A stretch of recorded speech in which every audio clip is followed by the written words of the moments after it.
Okay, hi everyone. So again, we are going to see three important questions. Okay, so hope so. You all are practicing on the Gold Tide website. करना है, अगर struggle कर रहे हो prelims के साथ तो करना है. Now, if you see this question, very first question, if you see here, if a member is elected from the parliament and a state legislature both, simple statement, state and parliament both. Okay, his seat in the parliament becomes vacant if he doesn't resign his seat in the state legislature within a given time. So if in both places if he get elected, right, state में भी elect हो गए और parliament में भी elect हो गए. State का मतलब, for example, take any state. For example, you take Bihar.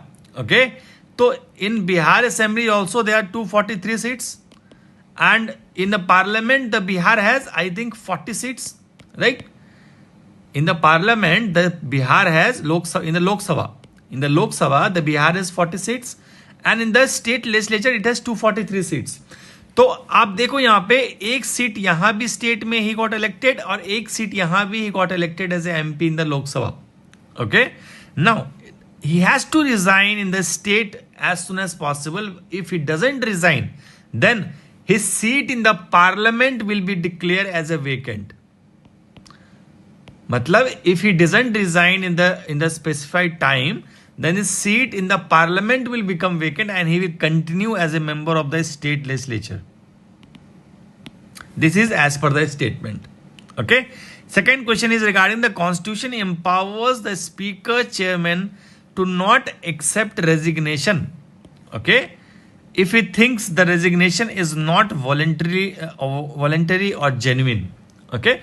So it's like ऐसा नहीं है कि if someone is trying to give some resignation, okay, I will not, I won't be continuing my political party, I want to resign.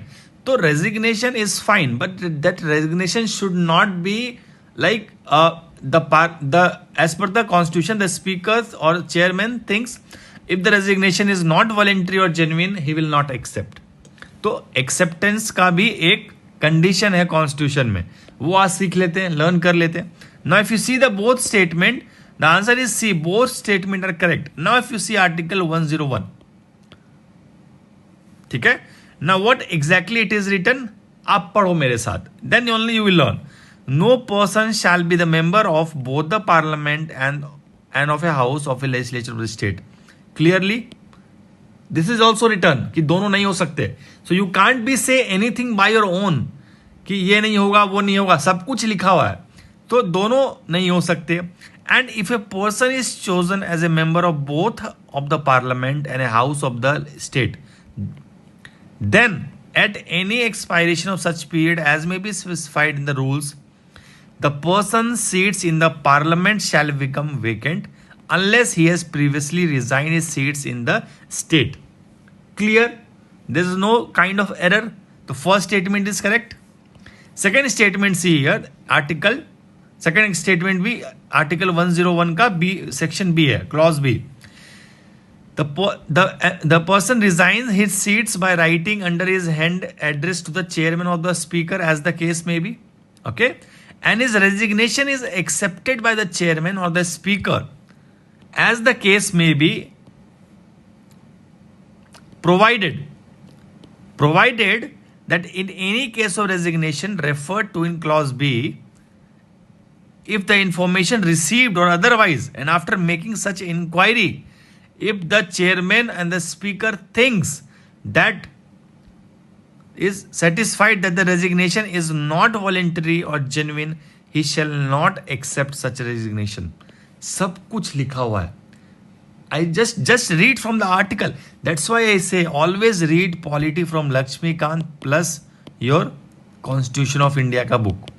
You will get very clear understanding कि ये कहाँ लिखा है, कैसे लिखा हुआ है. Every word say he shall not accept the resignation. You can't challenge that कि आप करो मेरा accept. तो स्पीकर को बहुत इंपॉर्टेंट रोल दिया गया है एक्चुअली कॉन्स्टिट्यूशन में, right? Even he will not accept the resignation if he thinks that the resignation is not genuine. It's motivated. Someone has forced, or something bad is there, or some reason behind that is not good. वो कुछ भी सोच के he will not accept the resignation. Okay. Now, next question we'll see here. Next question is about the coral triangle. Okay. अब देखो coral triangle actually lies in the which sea? It's fine, Pacific Ocean, but we have to see exactly where it is located. Okay. तो अब देखो यहाँ पे this is what the coral triangle. Okay. This is what the coral triangle and this is very important. You should be knowing this. This coral triangle कहाँ पे located है. Okay तो आप बाकी के कंट्रीज भी थोड़ा सा देख लोगे. It's like Malaysia, Indonesia, Timor, Papua New Guinea, Solomon. तो इनका थोड़ा सा आप ध्यान रखोगे. ये जो एरिया है ना, इसका थोड़े कंट्रीज भी आप याद रखोगे थोड़ा. Okay, it's a very simple question, there is no need to worry. तो चलो कभी कभी सिंपल क्वेश्चंस भी देखते हैं, बाकी डिफिकल्ट तो हम लोग डेली देखते ही हैं, right. Now this question we learn today economic part. Okay, economics. So what exactly it says? Which of the following aspect can lead to the appreciation in the exchange rate of the rupee? Appreciation. Okay. Now, there are two terms always, depreciation and appreciation. Depreciation का मतलब होता है the value has decreased. मतलब if same person tries to meet you again and again, number of times increase, तो persons का value will decrease, right? Similar way, if you see the number of large number of currency, इसका मतलब the value of that currency will decrease. I'll give an example. Suppose $1 is equal to 50 rupees. Now, $1 when it becomes 60 rupees, we say the value has decreased. And when $1 become 40 rupees, we say the value has increased. मतलब आप logical समझो कि आप 60 रुपए दे रहे हो $1 के लिए. पहले कितना दे रहे थे? 50 रुपए. Before you were giving 50 rupees. Now it is 60 rupees, its value $1. Now it's just see 60 rupees मिल रहे हैं आपको $1 पे. मतलब रुपए का वैल्यू कम हो गया है, right? That's why they're giving 60 rupees. Basic, right? So if you see here, which of the following aspect can lead to the appreciation? Appreciation का मतलब क्या हुआ? Appreciation का मतलब क्या हुआ कि demand of the rupee will increase. क्योंकि शॉर्टेज है. अगर ज्यादा रहेगा, if the rupee is more in the market, suppose I will just explain you once more. Okay, if rupee is more in the market, तो obviously उसका demand कम रहेगा, because already it is in the market. तो but when the money is less in the market, तब demand will increase, right. तो what is saying, led to the which of the following will lead to the appreciation in the exchange rate of the rupee. मतलब demand of the रूपी कहां पे बढ़ जाएगी, then only the appreciation, then only the $1 will become 40 rupees instead of 50-60 rupees, right. तो increase in the foreign tourist coming to India. So when there will increase in the foreign tourist coming to India, so in India they will not use dollar, they will use, अगर वो कुछ खाएंगे तो they will pay in rupee, not in dollar. So what exactly we will do, increase in the foreign tourist will lead to the increase in the demand of the money.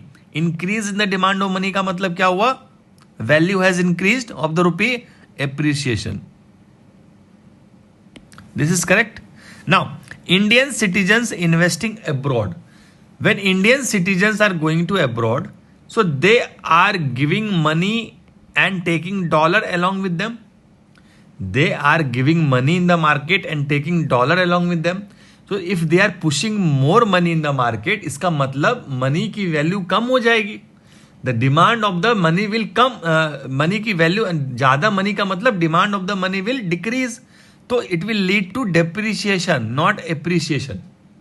जहां पे ज्यादा है depreciation, जहां पे कम है this word. Demand जहां पे ज्यादा है एप्रिसिएशन, डिमांड कम है डेप्रिसिएशन. अब decrease in the crude oil prices. Crude oil prices का मतलब मान लो कम हो गया. तो now the crude oil prices का अगर प्राइस कम हो गया, so we are going to give them less dollar. Before we are giving 20 rupees per barrel. Now the oil prices have decreased to 10 rupees per barrel. So now we are giving only $10, right? So now we have to exchange less dollar in the market. We have to exchange less dollar in the market. समझ में आ रहा है आपको? तो आपका ये भी क्या रहेगा? एप्रिसिएशन. आपका लेस डॉलर का मतलब क्या हुआ? Money in the market is more, sorry less, sorry, just I will confuse. Wait. Decrease in the crude oil prices will lead to reduce in the import bill, okay, and this will reduce the demand of the foreign currency, okay, sorry, which in turn will lead to the increase in the value of the rupee. Now अगर आप इसको ऐसे समझो, normally it's not very big deal, okay. जब oil prices कम हो गया तो हमारा जो डॉलर है वो कम जाएगा मार्केट में, लाइक बाहर it's going to be less. Before it used to go $20, now it's $10 only. So this $20 को exchange करना पड़ता था हमें. More number of rupee we are pushing in the market. So when we are giving $20, we are pushing more money in the market. तो पैसा ज़्यादा होता था मार्केट में. ज़्यादा का मतलब depreciation. Now we are just giving now $10 per barrel. Oil prices decreased. Prices decreased. तो अब हम $10 को एक्सचेंज कर रहे हैं. Before it used to be more money, now it's $10 only we are exchanging. तो इट्स लाइक अप्रिसिएशन.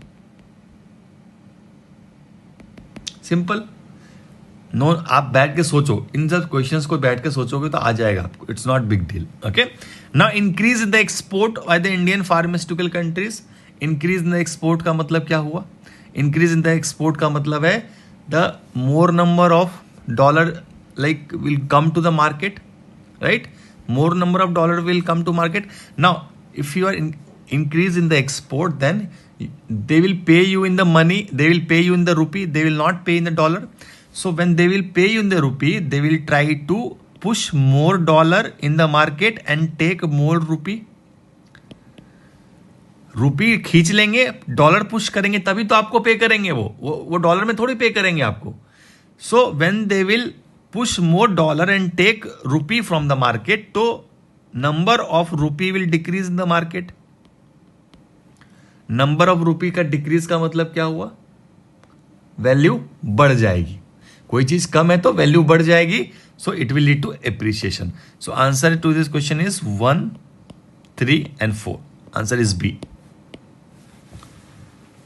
समझ में आया? थोड़ा मैंने डिटेल में इसको एक्सप्लेन किया है. No need to worry. Okay. Simple सी कॉन्सेप्ट याद रखिए कि वैल्यू अगर ज़्यादा पैसा मार्केट में है रुपी, तो उसका डेप्रिसिएशन का मतलब होता है, और कम रुपी है मार्केट में तो एप्रिसिएशन होता है. ठीक है, सिंपल. तो कोई कंफ्यूजन नहीं होना चाहिए. तो this is for the today and will see next question tomorrow.